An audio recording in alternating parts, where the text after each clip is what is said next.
Good afternoon guys, আমি আজকে একটা ব্লগ করছি, ছোট্ট মিনি ব্লগ। সেটা হচ্ছে যারা সুজুকি বার্গম্যান লাভার আছে, এটা তাদের জন্য। আমিও একজন সুজুকি বার্গম্যান লাভার। তো আমার গাড়িটা 2025-এর best model, titanium silver colour.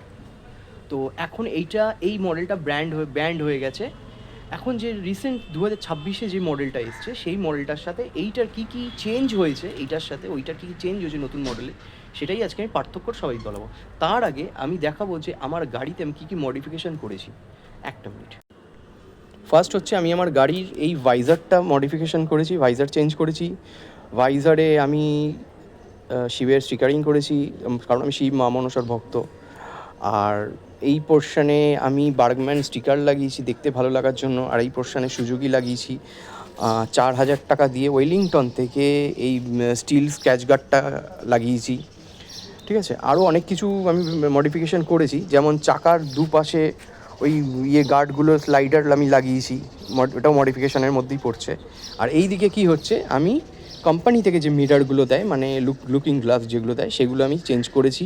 আমি একটু হাই কোয়ালিটির লুকিং গ্লাস লাগিয়েছি, এটাও আমি মডিফিকেশান করেছি। এবার চলে আসি মিটারে। হ্যান্ডেল গ্রিপ আমি লাগিয়েছি, লিভার গ্রিপ লাগিয়েছি, প্লাস লিভার প্রোটেক্টার লাগিয়েছি। দুটো হ্যান্ডেলই লাগানো আছে। তারপরে চলে আসি এবার সিটে সিটে হচ্ছে সিটের এটা আমি বেছে মডিফিকেশান করে অ্যান্টি স্কেটিং সিট আমি এখানে এটাকে ইনস্টল করেছি। এর ভেতরেও আরেকটা সিট করা আছে, কাভার, দুটো প্রোটেক্টর সিট করা আছে। আর ফুটম্যাট ওটা তো কোম্পানি থেকেই দেয়। আর এখানেও আমার মডিফিকেশান করা আছে, এইখানেও মডিফিকেশান করা আছে। আর প্লাস হচ্ছে এই স্ক্র্যাচ গার্ডটা যেটা আছে, এই স্ক্র্যাচ গার্ডটা আমি ইনস্টল করেছি, এটাকে আমি নিজেই বানিয়েছি। কারণ এই যে পাতটা আছে লোহার, এইটা আমি গ্রিলের দোকান থেকে এই লোহার পাতটা বানিয়ে কাটিং করে এই সব গদিটা এর মধ্যে ফিক্সড করেছি বানিয়ে, দোকান থেকে বানিয়ে। আর পেছনে স্টিকারিং করেছি, আমি রেডিমেড কিনিনি, এটা আমার পুরো সম্পূর্ণ নিজে বানানো। আর চাকাতেও স্টিকারিং করা আছে। এবার বড় কথা হচ্ছে যে এই মডেলটা হচ্ছে 2025-এর বেস্ট মডেল, তারপরে ছিল টপ মডেল। তো টপ মডেল আমি কেন নিই, ইএক্স টপ মডেলটা ছিল ইএক্স, কারণ 2025 তিনটে মডেল ছিল। একটা হচ্ছে বিটি, একটা নন বিটি, একটা ইএক্স, একটা নর্মাল, একটা বেস্ট, একটা টপ। তো টপ মডেলটাই নিতে গেছিলাম। টপ মডেলটা কেন নিইনি, কারণ দুটো ফাংশন, কারণ একটা হচ্ছে চাকা এইটুকু বড়, আর আরেকটা হচ্ছে সাইলেন্ট স্টার্ট। তো এই দুটোর জন্য আমি 20-25 হাজার টাকা দিয়ে নিতে গিয়েও শোরুমের লোক আমাকে বারণ করলো, আমি নিইনি। তো আমি বেস মডেলটাই নিয়েছি। দেন আমি কি করেছি, বেস মডেলটা নিয়ে যেহেতু চাকা এইটুকু বড় ছিল, সেইটা আমি প্রবলেমটা সলভ করে দিয়েছি, সেটা মডিফিকেশান করে দেখিয়ে দিচ্ছি। এই যে চাকাটা আমি একদম পুরো মোটা চাকা লাগিয়েছি।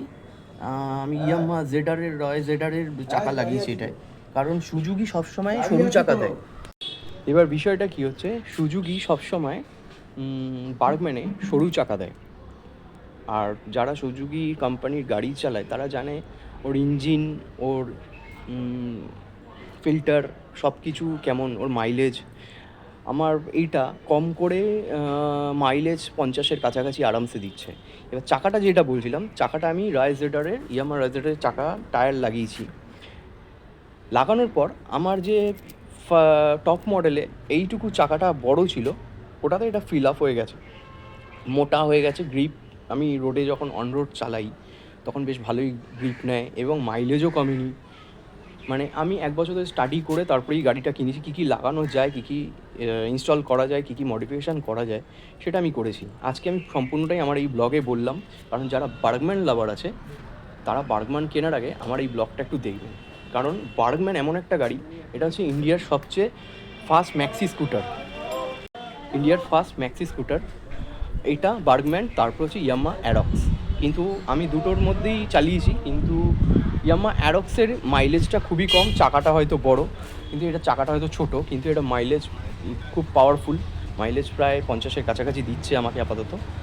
আর মডিফিকেশান করলে একটা বিএমডাব্লিউ বাইকের মতো, বিএমডাব্লিউ গাড়ির মতনই লাগে।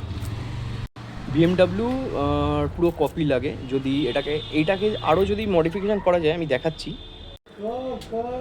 আমি তো আপাতত এইটাই মডিফিকেশান করেছি, বাট এটা যদি একটা মানে ফোর্জা কিট লাগানো যায়, তাহলে এটা অনেকটা বিএমডাব্লিউরই কপি চলে আসে। কারণ